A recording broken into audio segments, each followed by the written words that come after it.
Before resuming my journey, I just stood there for a moment, listening to the wind blowing in the outskirts of the capital, but also had to make sure that the lone rider who lazily went from one end to the other was suitably punished for his lack of discipline. His horse was mercifully spared, even though the old animal shared the soldier's inclination for sluggish behavior. What a half-wit of a creature, unwilling to move even in the face of danger. Proceeding from that sad imbecile, I was fortunate enough to... What the? Stop it! Why would it do that? That was just absurd. It didn't take me long before I reached that imposing building at the end of the large road. Within minutes, the moving floor had transported me down to a rather unpleasant place. It was cold, dark, and foggy, almost as if I had unknowingly been pushed right through autumn itself, straight into that dank cell of winter. During the next couple of hours, I moved carefully through this chilly mist, encountered a few of those snickering devils I had become acquainted with long ago in Caelid, and one bothersome yet surprisingly attractive dark night. For reasons best repressed, I rather enjoyed this chance meeting in the dead of night. That fleeting embrace ended with a suggestive roar of pain. After being taken aback by the enigmatic colors of this strange winter sky, I came upon the faint contours of large, forgotten structures, and that's when a ghastly gargoyle came down on me, like a terrible nightmare from yore.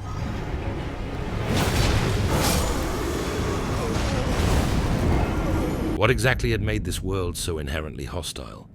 Me and Alexander had our work cut out for us, that much was certain. Still trying to catch my breath in the wake of the shameful bashing, I noticed golden letters materializing on the cold ground. What was that? A flickering image of none other than fair Milicent appeared. I did remember her saying that she would appreciate lending me a hand, now that she was able to. It might be possible for me to wield a sword again. Perhaps then I can aid you in battle. Why not reap what I so generously had sowed, and make this ordeal slightly less mean-spirited? Eagerly, I called upon her help, and the fair warrior maiden, still pleasant to the eyes, materialized out of thin air. Nay, dear Milicent, the brute is waiting for us. You're going the wrong way. Hello? Is it me you're looking for? Well, excuse me, Your Highness. I was under the impression that you wanted to have an adventure. Apparently, she wasn't interested after all. Perchance, I had misread her faint signal. Well, I wasn't really serious. Then an unexpected jolt of joy. She had decided to join me. I knew she wouldn't let me go. Oh dear, I had expected more from her. Do something about it. Please, I implore you. Shit. What a useless ally. Evidently, she was all style and no substance. In the end, I decided to take another approach and thought it best to seek higher ground.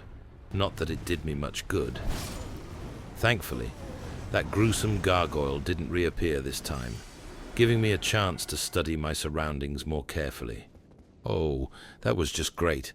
Another one of those lewd grannies, ever so fond of their nasty fingers. Why did they care for those creatures? Maybe they truly did abhorrent things in the shadows with the hairy ones. That would, of course, explain their passionate loyalty. Please, your fingers.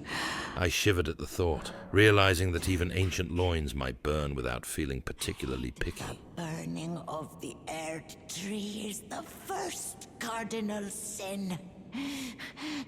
Doing so will unbind destined death and slay the world itself. Enough with your prattle, you vile wench. Now we were getting somewhere. Approaching another monumental structure, I was reminded of the grand lift of Dectus. This ancient device was most likely of that sort.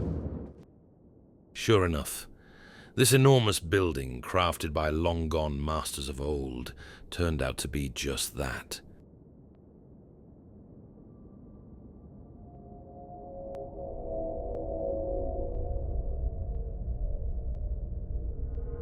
Standing on that trembling contraption, I hoped to soon see the mountaintops, and began an ascent that lifted me miles into the air, until finally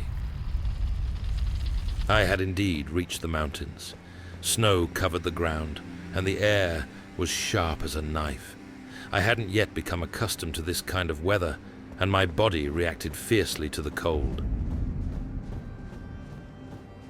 I made my way up a narrow path and found a sight of grace with an overwhelming view that made me gasp.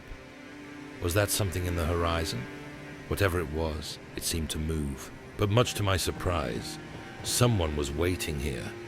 A curious fellow with a quaint helmet, which seemingly only protected other people from whatever face he was hiding. Finally, we meet the Tarnished, who would be Lord. He introduced himself with a familiar name. Shabriri, you were about to sacrifice something precious, the life of a fair maiden, Excuse me? that you would toss into the fiery forge. What a horrible thing to ponder. What was he going on about? I've contemplated no such thing. Descend into the depths far below the Erdtree capital. Seek audience with the three fingers and the flame of frenzy. Oh, If you inherit that was the the presence flame of that had been frenzy, calling for me. incinerate all that divides and distinguishes. Ah, may chaos take the world. May chaos take the world! What an odd fellow.